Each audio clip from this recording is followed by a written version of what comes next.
Si je vous disais qu'il existait plusieurs types de douleurs et que comprendre ce que vous ressentez pourrait tout changer. Parce que contrairement à ce que beaucoup d'entre vous pourraient penser, toutes les douleurs ne sont pas pareilles. Il y en a qui piquent, il y en a qui brûlent, il y en a qui s'installent tranquillement et ne semblent jamais vouloir partir, et il y en a d'autres qui vont rester toute une vie. Si vous avez déjà ressenti une douleur étrange et vous vous êtes demandé « Mais c'est quoi ce mal-là ?»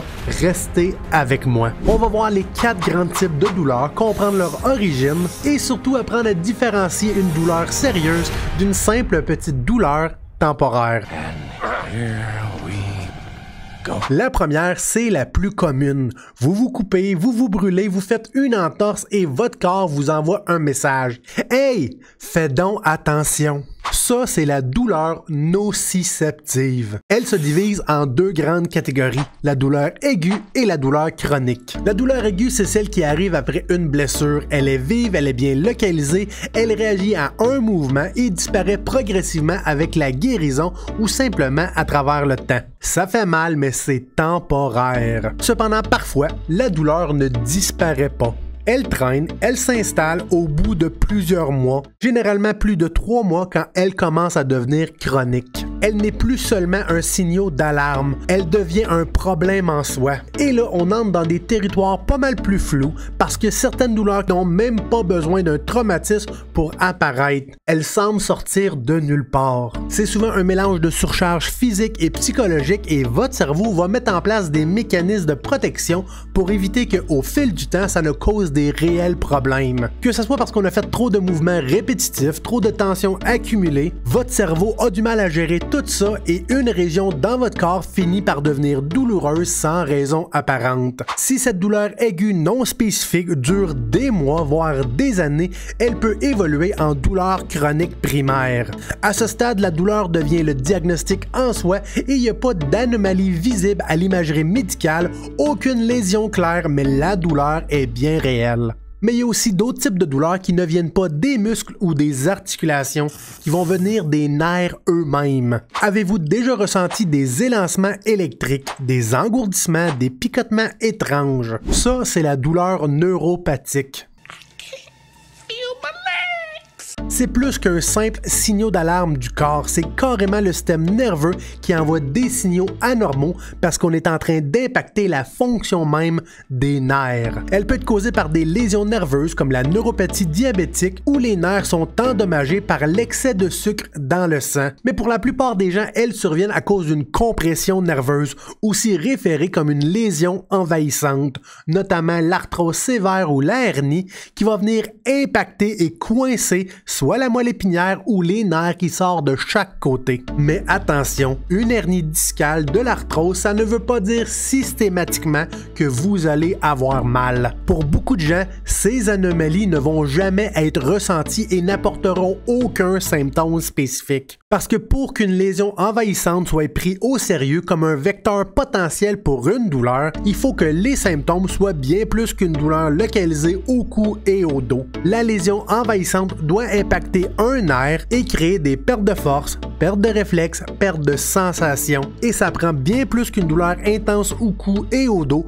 pour justifier d'aller passer une radiographie ou une IRM et maladroitement trouver une hernie ou de l'arthrose asymptomatique. On l'a trouvé par accident, mais c'est pas la source de votre douleur. Maintenant qu'on a vu des douleurs qui sortent de nulle part ou à la suite d'un faux mouvement, qui n'ont pas vraiment la capacité de nous blesser, bref la douleur non spécifique, et par celle causée par des lésions nerveuses, c'est une douleur qui vient du système immunitaire lui-même. On a une blessure, c'est intense, l'articulation devient gonflée, c'est rouge au toucher, c'est chaud, bref, la douleur inflammatoire. Mais attention, contrairement à ce que vous pourriez voir sur Internet, c'est pas parce que vous avez mal et que vous avez de la difficulté à bouger qu'il y a nécessairement de l'inflammation. Faire attention à tout ce qui finit en it, tendinite, capsulite, bursite, parce qu'on sait maintenant qu'un tendon, une bourse, une capsule peut être sensible, irritée, douloureuse, sans aucun processus inflammatoire. C'est pour ça qu'à travers le temps, on a arrêté de parler de tendinite et on parle plutôt de tendinopathie. Et ça va être généralement une douleur nociceptive, non spécifique, en lien avec un tendon, une bourse ou une capsule. Finalement, on arrive au dernier type de douleur, la plus mystérieuse, la plus difficile à traiter, celle qui peut vous faire sentir prisonnier de votre corps.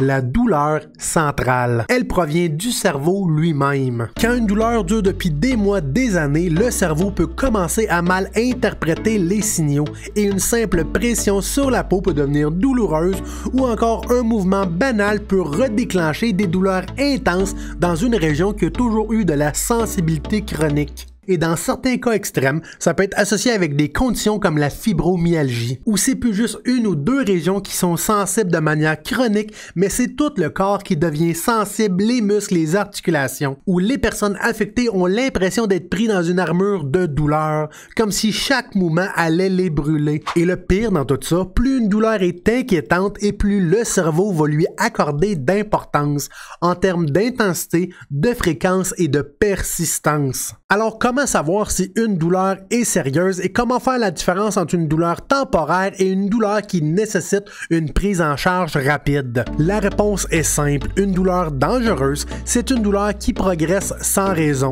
Une douleur qui s'aggrave d'heure en heure sans être influencée par vos mouvements, vos positions, vos actions ou des moments de la journée. Parce qu'une douleur grave, que ce soit au cou, au dos, à l'épaule, name it, c'est un peu comme avoir un mal de dents. Vous allez beau avoir être couché sur le dos, sur le côté, sur le ventre, debout, assis, prendre une marche, courir, aucune de vos actions va être capable d'augmenter ou diminuer la douleur. D'heure en heure, c'est de pire en pire et vous perdez le contrôle. Ça, c'est une douleur qui vous demanderait d'aller consulter immédiatement un professionnel de la santé pour clarifier votre situation de santé. Et même si vous avez une douleur pas très grave, temporaire, nociceptive, non spécifique, c'est quand même important de consulter un professionnel de la santé, comme un docteur en chiropratique ou un physiothérapeute. Plus rapidement vous allez retrouver le contrôle et plus rapidement le cerveau va avoir une vision objective et positive de votre douleur, ce qui va faire en sorte qu'elle va partir plus rapidement et on pourrait même s'éviter de tomber dans des territoires de douleur chronique